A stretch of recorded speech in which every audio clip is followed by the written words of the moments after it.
Welcome to the assembly video for the Decorum Co. Arcline Coffee Table. Please ensure you have received all the necessary panels, hardware, and an instruction manual. If you have not received all these components or require further assistance, feel free to reach out to us through WhatsApp or email. A Phillips screwdriver will be required to complete assembly of this unit. This assembly video follows the steps in the instruction manual and serves as a visual guide to complete the unit. Before beginning the video, a brief demonstration of how the cam system works will be shown. A Phillips screwdriver is required. The hardware components used are a cam pin and a wooden dowel. The installation of the cam is shown.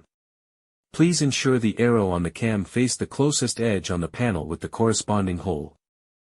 The installation of the cam pin and wooden dowel is shown. Insert the cam pin in the smaller hole using the screwdriver and the dowel in the medium-sized hole.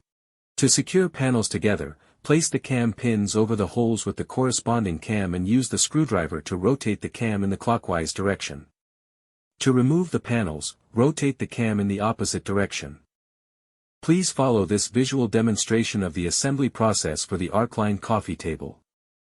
This video is a sped-up tutorial of the assembly process. You may reduce the playback speed or pause the video as needed. Follow along with your assembly manual for a better understanding of the panels and hardware being used, or to clarify any confusion. For any queries, feel free to reach out to us directly on WhatsApp or email. Feel free to reduce the playback speed or pause the video at any time.